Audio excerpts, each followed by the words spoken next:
Good morning to all. ദക്ഷിണ ലേണിംഗ്സിന്റെ daily news ഡെസ്കിലേക്ക് എല്ലാവർക്കും സ്വാഗതം. ഇന്നത്തെ ദിവസത്തിന്റെ പ്രത്യേകത എന്താണ്?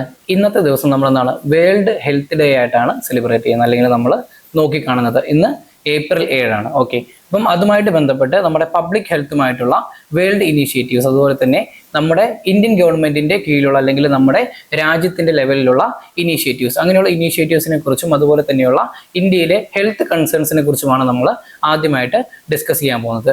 അതിൽ തന്നെ നമ്മൾ ആദ്യമായിട്ട് പറയുന്നത് നോൺ കമ്മ്യൂണിക്കബിൾ ഡിസീസസിന്റെ ഇന്ത്യയിലെ അവസ്ഥയെക്കുറിച്ച്. അപ്പം ഇതുമായിട്ട് ബന്ധപ്പെട്ട ഇന്നത്തെ ന്യൂസ് പേപ്പറിൽ വന്നിരിക്കുന്ന ന്യൂസ് ഏതാണ്? Prescribe preventive medicine for a healthy India. Healthy ഇന്ത്യയുമായിട്ട് ബന്ധപ്പെട്ട് നമുക്ക് പ്രിവെന്റീവ് മെഡിസിൻസുമായിട്ട് ബന്ധപ്പെട്ടുള്ള, അതായത് നോൺ കമ്മ്യൂണിക്കബിൾ ഡിസീസസിനെ നമ്മൾ പ്രിവെന്റ് ചെയ്യുന്നതിന് വേണ്ടിയിട്ടുള്ള കുറേ അധികം പ്രിവെന്റീവ് മെഡിസിൻസ്, അതുപോലെ തന്നെ നമുക്ക് എടുക്കാൻ സാധിക്കുന്ന കുറേ അധികം പ്രിക്വേഷൻസ്, അത് നമ്മൾ നോൺ കമ്മ്യൂണിക്കബിൾ ഡിസീസസിനെ കുറിച്ച് നമ്മൾ ജസ്റ്റ് ഒന്ന് ഡിസ്കസ് ചെയ്യുമ്പോൾ തന്നെ നമുക്ക് മനസ്സിലാക്കാം. നോൺ കമ്മ്യൂണിക്കബിൾ ഡിസീസസ് ഏതൊക്കെയാണ്? ഹാർട്ട് ഡിസീസസ്, അതുപോലെ തന്നെ ഡയബറ്റിസ്, പിന്നെ ക്യാൻസർ. ഇതിനെയൊക്കെയാണ് നമ്മൾ എന്തെന്ന് പറയുന്നത്?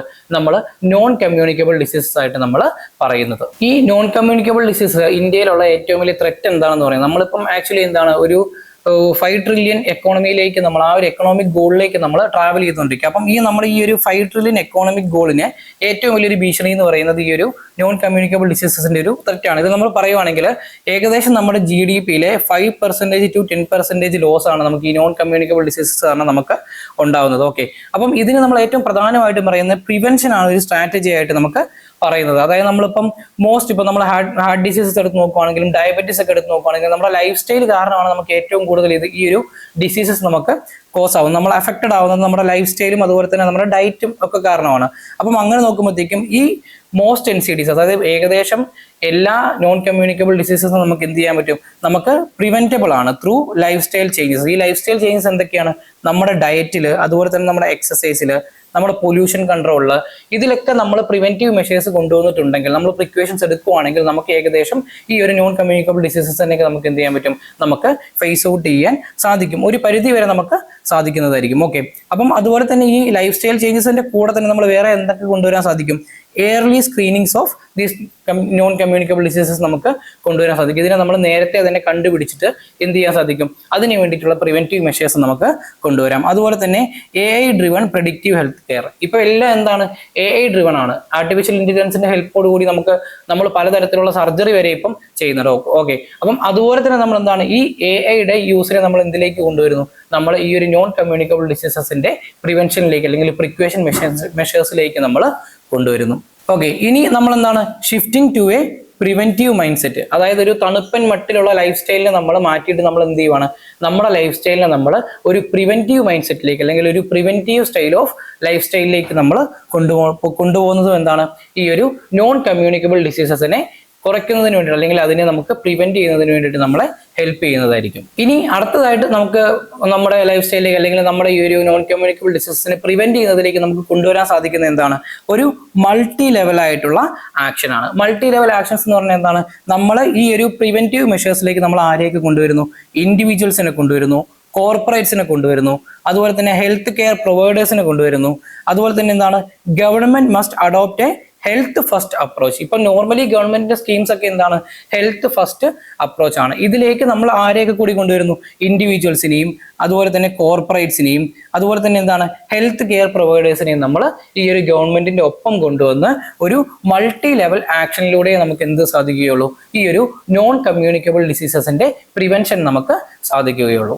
ഈ ഒരു മൾട്ടി ലെവൽ അപ്രോച്ചിന്റെ കൂടെ തന്നെ നമ്മൾ എന്തും കൂടെ കൊണ്ടുവരുന്നുണ്ട്? ഇൻക്ലൂഡിങ് എഡ്യൂക്കേഷണൽ റിഫോംസ്, അതുപോലെ തന്നെ എന്താണ് അർബൻ പ്ലാനിങ്, വെൽനെസ് പ്രോഗ്രാം, അതുപോലെ തന്നെ എന്താണ് പോളിസീസ് അലൈൻഡ് വിത്ത് പ്രിവെന്റീവ് ഹെൽത്ത് കെയർ. എല്ലാം എന്താണ്? നമ്മൾ ഈ ഒരു പ്രിവെന്റീവ് സ്റ്റൈലിലേക്ക് നമ്മൾ കൊണ്ടുവരണമെന്നാണ് നമ്മൾ എന്ത് ചെയ്യുന്നത്? നമ്മുടെ ഗവൺമെന്റ് ഉദ്ദേശിക്കുന്നത്. ഇനി ഈ ന്യൂസുമായിട്ട് ബന്ധപ്പെട്ട് പ്രിലിംസിന്റെ പെർസ്പെക്റ്റീവിൽ നമ്മൾ എന്തൊക്കെയാണ് നോക്കേണ്ടത്? ഗവൺമെന്റിന്റെ ഏതൊക്കെ സ്കീംസ് ആണുള്ളത് അല്ലെങ്കിൽ ഗവൺമെന്റിന്റെ ഏതൊക്കെ പ്രോഗ്രാംസ് ആണ് നിലവിൽ നമ്മൾ ഗവൺമെന്റ് ഇംപ്ലിമെന്റ് ചെയ്തുകൊണ്ടിരിക്കുന്നത് എന്നുള്ളത് നമുക്ക് ജസ്റ്റ് ഒന്ന് നോക്കാം. അതിൽ ഏറ്റവും പ്രധാനപ്പെട്ടതാണെന്ത്? National programme for prevention and control of NCDs. അതെന്താണ്? ഈ ഒരു നോൺ കമ്മ്യൂണിക്കബിൾ ഡിസീസസിന്റെ പ്രിവെൻഷന് വേണ്ടിയിട്ടുള്ള നാഷണൽ പ്രോഗ്രാം NPCDCS. ഇതാണ് ഈ ഒരു പ്രോഗ്രാമിനെ നമ്മൾ പറയുന്നത്. ഓക്കെ, ഇതൊരു സെൻട്രലി സ്പോൺസേർഡ് സ്കീമാണ്. ഇതെന്താണ്? നമ്മൾ നേരത്തെ പറഞ്ഞിരുന്നു, to prevent non communicable disease, അതിന്റെ ഒരു സ്പ്രെഡിനെ പ്രിവെന്റ് ചെയ്യുന്നതിന് വേണ്ടിയിട്ട്. ഓക്കെ, ഇതൊരു ഇന്റഗ്രേറ്റഡ് അപ്രോച്ച് ആണ്, including health promotion, early diagnosis and management. ഇനി ഇതുമായിട്ട് ബന്ധപ്പെട്ട് നമുക്ക് വേറെ നോക്കാനുള്ളത് എന്താണ്? Health and wellness centres. എന്താണ് ഇന്ത്യയിലുള്ള ഹെൽത്ത് ആൻഡ് വെൽനസ് സെന്റേഴ്സിന്റെ അവസ്ഥ? ഓക്കെ, അതുപോലെ തന്നെ ഇത് ഏതൊക്കെ സ്കീംസുമായിട്ട് ബന്ധപ്പെട്ടിട്ടുണ്ട്? ഹെൽത്ത് ആൻഡ് വെൽനസ് സെന്റേഴ്സ് നമുക്ക് മെയിൻ ആയിട്ട് എന്ത് പറയാൻ പറ്റും?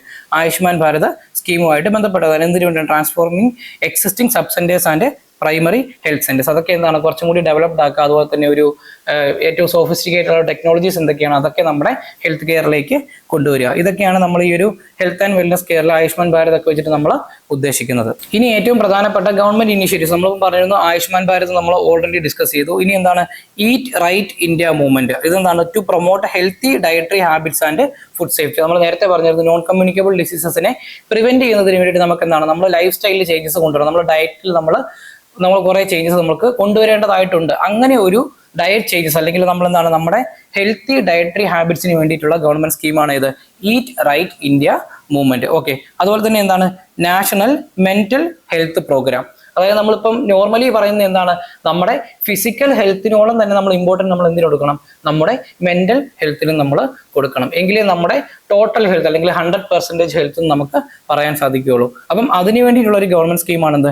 National mental health programme. നമ്മുടെ മെന്റൽ ഹെൽത്തിന് ഇമ്പോർട്ടൻസ് കൊടുക്കുന്ന ഗവൺമെന്റിന്റെ initiative ആണെന്ത്?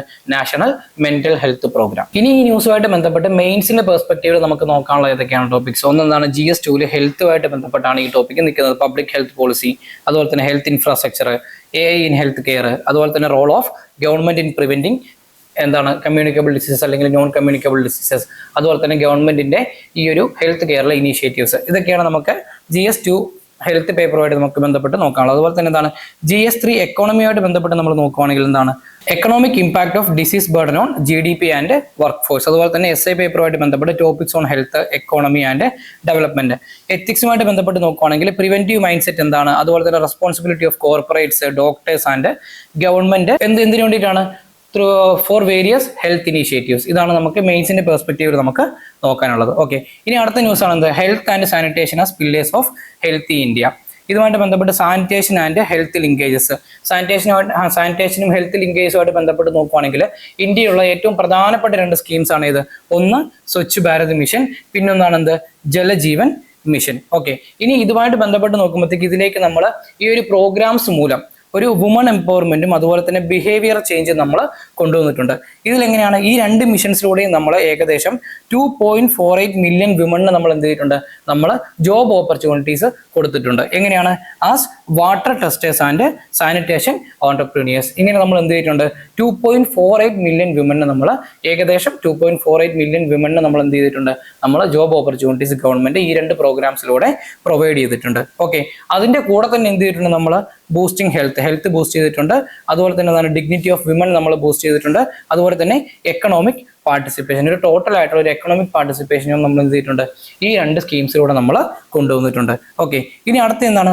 Wash as public health strategy. ഇന്ത്യയുടെ ഈ ഒരു പബ്ലിക് ഹെൽത്തിന്റെ സ്ട്രാറ്റജി എടുത്ത് നോക്കുകയാണെങ്കിൽ ഏറ്റവും പ്രധാനപ്പെട്ട സ്ട്രാറ്റജി ആയിട്ട് നമ്മൾ പറയുന്നതാണ് എന്ത്?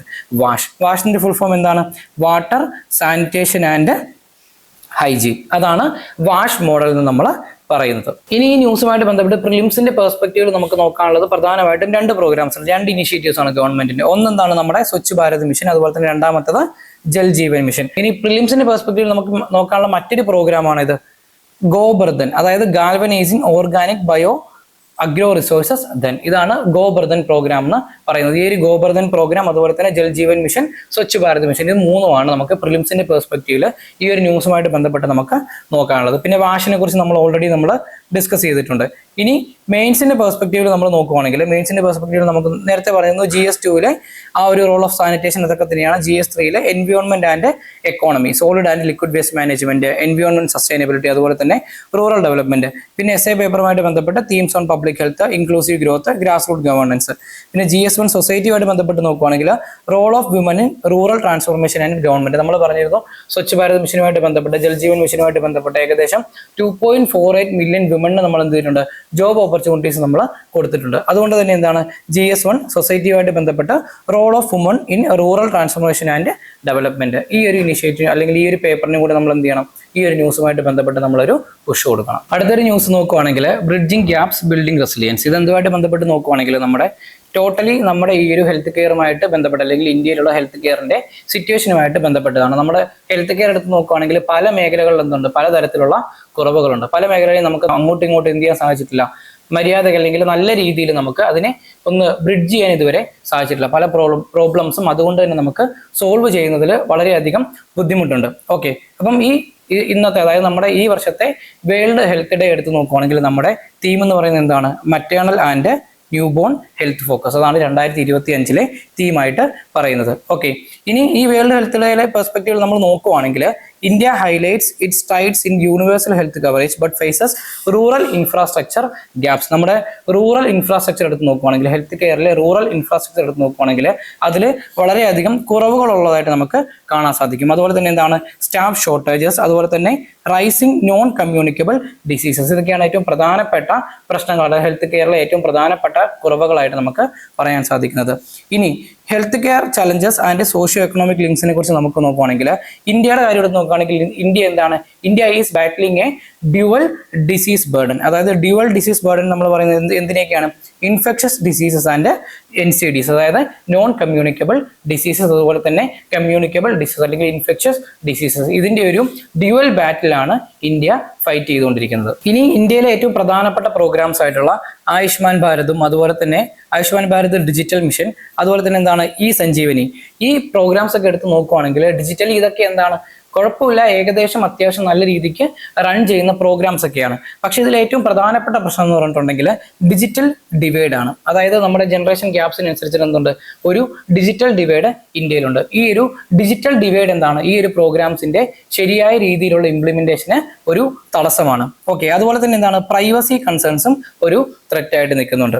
ഇനി ഈ ന്യൂസുമായിട്ട് ബന്ധപ്പെട്ട് പ്രിലിംസിന്റെ പെർസ്പെക്റ്റീവിൽ നമുക്ക് നോക്കാനുള്ള ഒന്നാമത്തെ എന്താണ്, നാഷണൽ ഫാമിലി ഹെൽത്ത് സർവേ, പിന്നെ എന്താണ് ഇന്റർനാഷണൽ ഡയബറ്റിസ് ഫെഡറേഷന്റെ റിപ്പോർട്ട്, അതുപോലെ തന്നെ ലാൻസെറ്റ് പബ്ലിക്കേഷൻ, അതുപോലെ തന്നെ എന്താണ് നീംഹാൻസ്, ഇന്ത്യൻ മെന്റൽ ഹെൽത്ത് റിസർച്ചിന്റെ ഒരു പീരിയോഡിക്കലിനെയാണ് നമ്മൾ നീംഹാൻസ്. ഈ 4 കാര്യങ്ങളാണ് നമുക്ക് പ്രിലിംസിന്റെ പെർസ്പെക്റ്റീവിൽ നമുക്ക് പ്രധാനമായിട്ടും നോക്കാനുള്ളത്. ഇനി മെയിൻസിന്റെ പെർസ്പെക്റ്റീവിൽ നമ്മൾ നോക്കുവാണെങ്കിൽ GS2 ഹെൽത്ത് ആൻഡ് ഗവേണൻസ്, അതുപോലെ തന്നെ GS3 ടെക്നോളജി എൻവയോൺമെന്റ്, പിന്നെ GS1 സൊസൈറ്റിയുമായിട്ട് ബന്ധപ്പെട്ട്, അതുപോലെ തന്നെ SI പേപ്പറിൽ health equity, preventive health care and digital divide. ഇതൊക്കെയാണ് ഈ ഒരു ന്യൂസുമായിട്ട് ബന്ധപ്പെട്ട് മെയിൻസിന്റെ പെർസ്പെക്റ്റീവിൽ നമുക്ക് നോക്കാനുള്ളത്. അടുത്ത് നമ്മൾ ഡിസ്കസ് ചെയ്യാൻ പോകുന്ന ന്യൂസ് ഗ്ലോബൽ ഡയറ്റ് ഇനിക്വാളിറ്റിയുമായിട്ട് ബന്ധപ്പെട്ടിട്ടുള്ള ന്യൂസാണ്. ഹിന്ദുവിൽ ഇന്ന് വന്നിട്ടുള്ള news 3 billion people cannot afford a healthy diet. അതാണ് എന്താണ്, around 3 billion people world wide cannot afford a healthy diet. ഈ ഹെൽത്തി ഡയറ്റിന്റെ പ്രശ്നം എന്താണെന്ന് വെച്ചിട്ടുണ്ടെങ്കിൽ it cost over 4 times more than calorie sufficient വണ്ണം.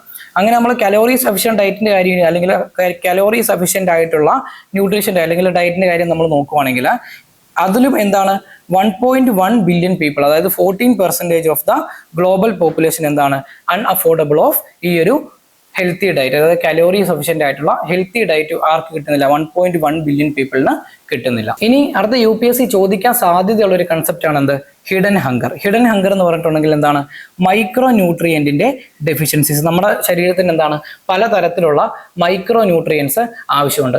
അങ്ങനെയുള്ള മൈക്രോ ന്യൂട്രിയൻസിന്റെ ഡെഫിഷ്യൻസി, ഈ ഒരു ഡെഫിഷ്യൻസിയാണ് നമ്മൾ എന്തെന്ന് പറയുന്നത്, ഹിഡൻ ഹങ്കർ എന്ന് നമ്മൾ പറയുന്നത്. ഈ ഒരു ഹിഡൻ ഹങ്കർ നമുക്ക് എക്സ്പ്ലിസിറ്റ് ആയിട്ട് കാണാൻ പറ്റുന്ന റീജിയൻസ് ആണ് ഇത് സബ്-സഹാറൻ ആഫ്രിക്കയും അതുപോലെ തന്നെ സൗത്ത് ഏഷ്യൻ റീജിയനും. ഓക്കെ, ഇനി ഇന്ത്യയുടെ കേസ് നമ്മൾ എടുക്കുവാണെങ്കിൽ people would have to spend 100% of their income to afford a healthy diet. ഒരു ഹെൽത്തി ഡയറ്റ് നമുക്ക് ഫോളോ ചെയ്യണമെങ്കിൽ നമ്മൾ നമ്മുടെ ഇൻകത്തിന്റെ 100% നമ്മൾ ആ ഒരു ഹെൽത്തി ഡയറ്റിലേക്ക് സ്പെൻഡ് ചെയ്താൽ മാത്രമേ നമുക്ക് എന്ത് ചെയ്യാൻ സാധിക്കുകയുള്ളൂ, ഈ ഒരു ഹെൽത്തി ഡയറ്റ് നമുക്ക് മെയിൻറ്റെയിൻ ചെയ്യാൻ സാധിക്കുകയുള്ളൂ.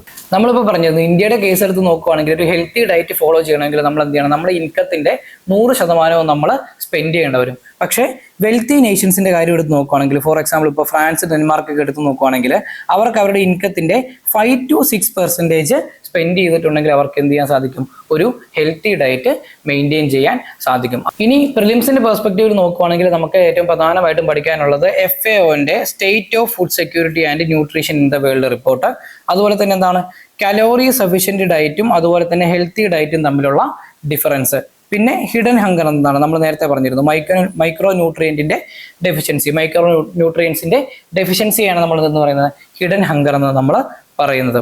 ഓക്കെ, ഇനി മെയിൻസിന്റെ പെർസ്പെക്റ്റീവിൽ നോക്കുകയാണെങ്കിൽ GS2 ഹെൽത്ത് ആൻഡ് ഗവേണൻസിന്റെ കീഴിൽ നമ്മൾ ഈ ഒരു ടോപ്പിക്ക് പഠിക്കേണ്ടി വരും. അതുപോലെ തന്നെ എന്താണ് GS3 എക്കോണമിയുടെ കീഴിലും, അതുപോലെ തന്നെ GS1 സൊസൈറ്റിയുമായിട്ട് ബന്ധപ്പെട്ട്, അതുപോലെ തന്നെ SA food security, global inequality and hidden hunger. ഇനി അടുത്തതായിട്ട് പറയുന്നത് strategic importance of aircraft carriers. Aircraft കാരിയേഴ്സിന്റെ സ്ട്രാറ്റജിക് ആയിട്ടുള്ള ഇമ്പോർട്ടൻസ് എന്താണ്? ഈ എയർക്രാഫ്റ്റ് കാരിയേഴ്സിന്റെ ഏറ്റവും പ്രധാനപ്പെട്ട സ്ട്രാറ്റജിക്കൽ ഇമ്പോർട്ടൻസ് എന്ന് പറയുന്നത് എന്താണ്? ഒരു നേവൽ ഡോമിനൻസ്, ഇപ്പോൾ ഒരു കൺട്രിക്ക് ഒരു ഏരിയയിൽ നേവൽ ഡോമിനൻസ് സ്ഥാപിക്കണമെങ്കിൽ അതിൽ ഏറ്റവും പ്രധാന പങ്ക് വഹിക്കുന്നതാണ് എന്ത്? നമ്മുടെ എയർക്രാഫ്റ്റ് കാരിയേഴ്സ്. അതുകൊണ്ട് തന്നെ ഈ എയർക്രാഫ്റ്റ് കാരിയേഴ്സിന് സ്ട്രാറ്റജിക്കലി വളരെയധികം ഇമ്പോർട്ടൻസ് ഉണ്ട്. ഓക്കെ, അപ്പം ഇതുമായിട്ട് ബന്ധപ്പെട്ട് നമുക്ക് പഠിക്കാനുള്ളത് ഇന്ത്യ ഫ്രാൻസ് നേവൽ ടൈസ് ആണ്. നമ്മൾ ഈയിടെ എന്താണ് നമ്മുടെ Varuna naval exercise March 2024 conduct ചെയ്തിട്ടുണ്ടായിരുന്നു. ഓക്കെ, ഗോവ കോസ്റ്റിലാണ് നടത്തിയിരുന്നത്. ഇതിൽ ഫ്രാൻസിന്റെ nuclear powered Charles De goal എന്ന് പറഞ്ഞിട്ടുള്ള ഈ ഒരു എയർക്രാഫ്റ്റ് കാരിയർ എന്ത് ചെയ്തിട്ടുണ്ട്? നമ്മൾ ഇന്ത്യയുമായിട്ട് ഒത്തുചേർന്ന് നമ്മൾ ഓപ്പറേറ്റ് ചെയ്തിട്ടുണ്ടായിരുന്നു. ഓക്കെ, അപ്പം അതിന്റെ കൂടെ തന്നെ നമ്മൾ എന്താണ് റഫാൽ എംജെറ്റ്സിന്റെ മേലെയുള്ള നമ്മുടെ ഇൻട്രസ്റ്റും കൂടെ നമ്മൾ അവരുടെ അടുത്ത് എന്ത് ചെയ്തിട്ടുണ്ട്?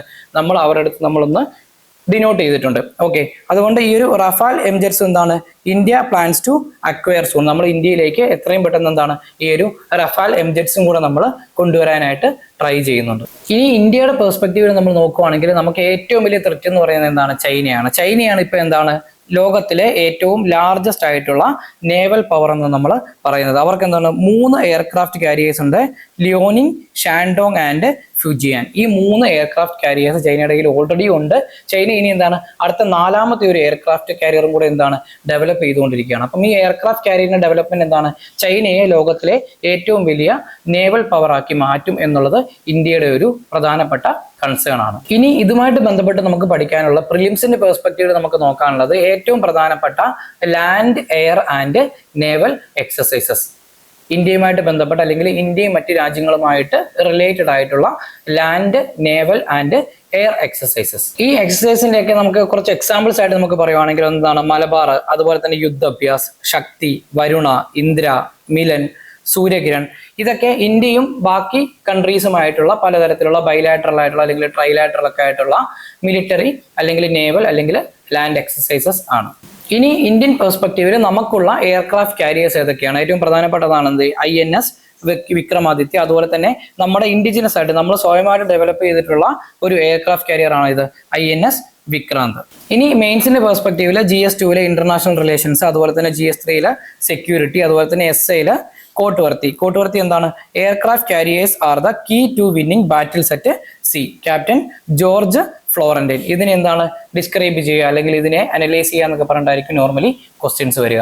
അടുത്ത നമ്മൾ ഡിസ്കസ് ചെയ്യാൻ പോകുന്നത് ഇന്നത്തെ ന്യൂസ് പേപ്പറിൽ ഉണ്ടായിരുന്ന ഏറ്റവും പ്രധാനപ്പെട്ട പ്ലേസസ് ആണ്. വേൾഡ് വൈഡ് ഏതൊക്കെ പ്ലേസസ് ആയിരുന്നു ഇന്നത്തെ ന്യൂസ് പേപ്പറിൽ ഡിസ്കസ് ചെയ്തിട്ടുള്ളത്? ഏറ്റവും പ്രധാനമായിട്ട് പറയുന്നത് ഡെമോക്രാറ്റിക് റിപ്പബ്ലിക് ഓഫ് കോങ്കോ, ആഫ്രിക്കയിലുള്ള ഒരു കൺട്രിയാണ്. ആ കൺട്രിയുടെ ക്യാപിറ്റൽ ആയിട്ടുള്ള കിൻഹാസ.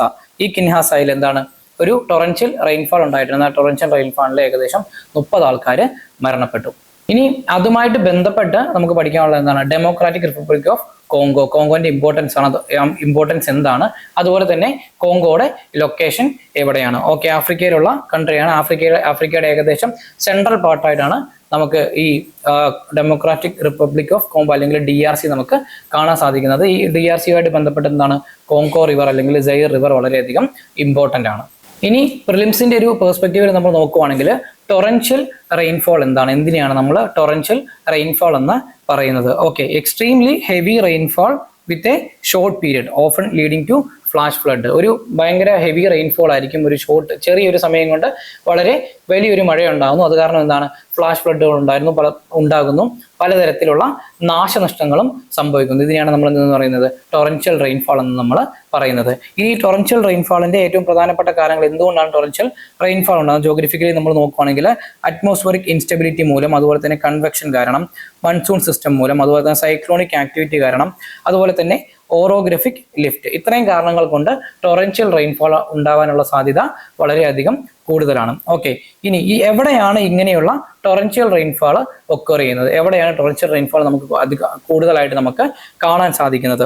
ഒന്ന് ട്രോപ്പിക്കൽ റീജിയൻസിൽ, അതുപോലെ തന്നെ കോസ്റ്റൽ ഏരിയാസിൽ, പിന്നെ മൗണ്ടൈനസ് റീജിയൻസിൽ, പിന്നെ എന്താണ് റീജിയൻസ് എക്സ്പീരിയൻസിങ് സൈക്ലോൺസ്, അതുപോലെ തന്നെ ഏരിയാസ് വിത്ത് ഇന്റൻസ് തണ്ടർ സ്റ്റോം ആക്ടിവിറ്റി. ഈ മേൽ പറഞ്ഞ ഏരിയാസിൽ അല്ലെങ്കിൽ മേൽ പറഞ്ഞ റീജിയൻസിലാണ് നമുക്ക് ഏറ്റവും പ്രധാനമായിട്ടും ഈ ടൊറൻഷ്യൽ റെയിൻഫോൾസ് നമുക്ക് കാണാൻ സാധിക്കുന്നത്. അടുത്ത നമ്മൾ ഡിസ്കസ് ചെയ്യാൻ പോകുന്നത് നമ്മുടെ NTRുമായിട്ട് ബന്ധപ്പെട്ടുള്ള ഒരു ന്യൂസ് ആണ്. ന്യൂ ടാക്സ് റിജീമുമായിട്ട് ബന്ധപ്പെട്ടുള്ള ന്യൂസ്. നമ്മൾ നേരത്തെ ബഡ്ജറ്റിൽ ഒരു അപ്ഡേറ്റ് കൊണ്ടുവന്നിട്ടുണ്ടായിരുന്നു.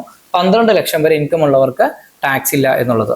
ഇനി ഇൻകം ടാക്സ് ആക്ടുമായിട്ട് ബന്ധപ്പെട്ട് നമ്മൾ നോക്കുകയാണെങ്കിൽ ഇൻകം ടാക്സ് ആക്ടിന്റെ സെക്ഷൻ 87A എന്താണ് ഒരു റിബേറ്റ് ആൻഡ് മാർജിനൽ റിലീഫ് പറയുന്നുണ്ട്. റിബേറ്റ് ആൻഡ് മാർജിനൽ റിലീഫ് ഇതെന്താണ് 25,000 നിന്നും ഈ റിബേറ്റ് ആൻഡ് മാർജിനൽ റിലീഫ് എത്രയാക്കി ഇൻക്രീസ് ചെയ്തു?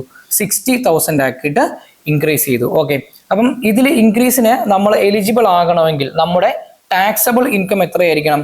Less than or equal to 12 lakhs ആയിരിക്കണം നമ്മുടെ ടാക്സബിൾ ഇൻകം എന്ന് പറയുന്നത്. ഓക്കെ, ഇനി നമ്മുടെ ഇൻകം സ്ലൈറ്റ്ലി ഇൻക്രീസ് ചെയ്തു, 12 ലക്ഷത്തിനും കുറച്ച് മേലേക്ക് നമ്മുടെ ഇൻകം പോയി, അങ്ങനെ ഉണ്ടെങ്കിൽ നമുക്ക് എന്താണ് നമുക്കൊരു മാർജിനൽ റിലീഫ് കിട്ടും. ഈ മാർജിനൽ റിലീഫ് തരുന്നത് എന്തിനു വേണ്ടിയിട്ടാണ്?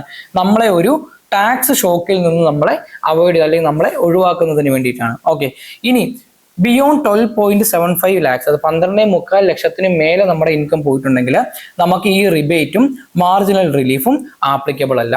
12.25 ലക്ഷത്തിന് മേലെയാണെങ്കിൽ നമുക്ക് റിബേറ്റും മാർജിനൽ റിലീഫും ആപ്ലിക്കബിൾ അല്ല. ഇനി ഒരു എക്സ്ട്രാ ടാക്സ് സേവിംഗ് ആയിട്ടുള്ള ഒരു ടിപ്പ് ഉണ്ട്. ആ ടിപ്പ് നമ്മുടെ ഈ ഇൻകം ടാക്സ് ആക്ടിന്റെ തന്നെ സെക്ഷൻ 80CCD ക്ലോസ് 2 പറയുന്നുണ്ട്. അതെന്താണ്? എംപ്ലോയേഴ്സ് കോൺട്രിബ്യൂഷൻ, അതായത് up to 40% of basic pay നമ്മൾ NPSലേക്ക് കോൺട്രിബ്യൂട്ട് ചെയ്തിട്ടുണ്ടെങ്കിൽ എന്താണ് നമുക്ക് നമ്മുടെ ടാക്സബിൾ ഇൻകം റെഡ്യൂസ് ചെയ്യാനായിട്ട് സാധിക്കുമെന്നാണ് നമ്മുടെ ഇൻകം ടാക്സ് ആക്ടിലെ സെക്ഷൻ 80CCD ക്ലോസ് 2 അനുസരിച്ച് പറയുന്നത്. ഇനി പ്രിലിംസിന്റെ പെർസ്പെക്റ്റീവിൽ നമുക്ക് മെയിൻ ആയിട്ട് മനസ്സിലാക്കേണ്ട കാര്യം എന്താണെന്ന് വെച്ചിട്ടുണ്ടെങ്കിൽ ഈ ന്യൂ ടാക്സ് റിജൈം അനുസരിച്ച് അല്ലെങ്കിൽ ഈ ന്യൂ ടാക്സ് റിജൈം നമ്മൾ ഇൻട്രൊഡ്യൂസ് ചെയ്യുന്നത് ഫിനാൻസ് ആക്ടിനെ ബേസ് ചെയ്തിട്ടാണ്. കോൺസ്റ്റിറ്റ്യൂഷൻ അമെൻമെന്റിലൂടെ അല്ല. കോൺസ്റ്റിറ്റ്യൂഷനെ അമെൻഡ് ചെയ്യേണ്ട ആവശ്യം, അതായത് ടാക്സ് റിജീമിൽ എന്തെങ്കിലും മാറ്റങ്ങൾ വരുത്തണമെങ്കിൽ അല്ലെങ്കിൽ പുതിയ എന്തെങ്കിലും ഒരു ടാക്സ് റിജീം കൊണ്ടുവരണമെങ്കിൽ നമ്മൾ മാറ്റം വരുത്തുന്നത് എവിടെയാണ്? ഫിനാൻസ് ആക്ടിലാണ്. അല്ലാതെ നമ്മൾ കോൺസ്റ്റിറ്റ്യൂഷൻ അമെൻമെന്റിലൂടെ ഒന്നും അല്ല ഈ ഒരു ടാക്സ് റിജീമിൽ നമ്മൾ മാറ്റം വരുത്തുന്നതോ അല്ലെങ്കിൽ പുതിയ ടാക്സ് റിജീം കൊണ്ടുവരുന്നതോ. ഇനി ഇന്ത്യയിലെ ഇൻകം ടാക്സിനെ കുറിച്ച് പറയുവാണെങ്കിൽ ഇൻകം ടാക്സിനെ ഗവേൺ ചെയ്യുന്നത് എന്താണ്? ഇൻകം ടാക്സ് ആക്ട് ആണ്. ഈ ഇൻകം ടാക്സ് ആക്ട് എന്ന് പറയുന്നത് നമ്മുടെ രാജ്യത്ത് നിലവിലുള്ള ഒരു ഓർഡിനറി ലോ ആണ്. ഇതൊരു കോൺസ്റ്റിറ്റ്യൂഷന്റെ പാർട്ടല്ല, അല്ലെങ്കിൽ ഏതെങ്കിലും കോൺസ്റ്റിറ്റ്യൂഷൻ പ്രൊവിഷൻ വെച്ചിട്ടല്ല നമ്മൾ ഇൻകം ടാക്സിനെയൊക്കെ നമ്മൾ മെയിൻറ്റെയിൻ ചെയ്യുന്നത്, അല്ലെങ്കിൽ നമ്മൾ നമ്മുടെ ടാക്സ് റിഷീമിനെ നമ്മൾ മെയിൻറ്റെയിൻ ചെയ്യുന്നത്. നമ്മൾ ടാക്സ് റിഷീം മെയിൻറ്റെയിൻ അല്ലെങ്കിൽ ഇൻകം ടാക്സിനെ നമ്മൾ മെയിൻറ്റെയിൻ ചെയ്യുന്നത് ഇൻകം ടാക്സ് ആക്ടിനെ ബേസ് ചെയ്തിട്ടാണ്. 1961 ഈ ഒരു നിയമം നിലവിൽ വന്നിട്ടുള്ളത്. ഇനി നമ്മുടെ ഈ ഒരു ടാക്സ് റിജൈമിൽ നമ്മൾ നോർമലി മാറ്റങ്ങൾ വരുത്തുന്നത് എങ്ങനെയാണെന്ന് വെച്ചിട്ടുണ്ടെങ്കിൽ ഫിനാൻസ് മിനിസ്റ്റർ എന്ത് ചെയ്യും? ത്രൂ ഫിനാൻഷ്യൽ ബില്ല് നമ്മൾ ആനുവലി എന്ത് ചെയ്യുന്നുണ്ട്? ഫിനാൻഷ്യൽ ബിൽസ് പാസ് ചെയ്യുന്നുണ്ട്. ഈ പാസ് ചെയ്യുന്ന ഫിനാൻഷ്യൽ ബില്ലിലൂടെയാണ് ഫിനാൻസ് മിനിസ്റ്റർ എന്ത് ചെയ്യുന്നത്? Proposes changes in tax slabs, അതുപോലെ തന്നെ റിബേറ്റ്സ്, ഡിഡക്ഷൻസ് എക്സെട്ര. ഇനി ഈ ഒരു ന്യൂസ് മെയിൻസിന്റെ പെർസ്പെക്റ്റീവിൽ നമുക്ക് ഇമ്പോർട്ടന്റ് ആവുന്നത് GS3 ഇന്ത്യൻ എക്കോണമിയുടെ കീഴിൽ നമ്മൾ എന്തൊക്കെ നോക്കണം? ഫിസ്ക്കൽ പോളിസി റിഫോംസ്, അതുപോലെ തന്നെ equity in taxation, behavioural incentives, അതുപോലെ തന്നെ പോളിസി ഫോക്കസ്. ഈ 4 ടോപ്പിക്സ് നമുക്ക് ഈ ഒരു ന്യൂസുമായിട്ട് ബന്ധപ്പെട്ട് നമുക്ക് വളരെയധികം റിലവൻ്റ് ആയിട്ടുള്ള ടോപ്പിക്സ് ആയിട്ട് നമുക്ക് പറയാൻ സാധിക്കും GS പേപ്പർ 3 മെയിൻസിന്റെ പെർസ്പെക്റ്റീവിൽ. ഇതോടുകൂടി ഇന്നത്തെ നമ്മുടെ ഡെയിലി ന്യൂസ് പേപ്പർ, അതായത് ഹിന്ദു ന്യൂസ് പേപ്പറിന്റെ അനാലിസിസ് സെഷൻ അവസാനിക്കുകയാണ്. നാളെ മറ്റൊരു സെഷനുമായി നിങ്ങളെ കാണാം. അതുവരെ താങ്ക് യു, ഗുഡ് ബൈ.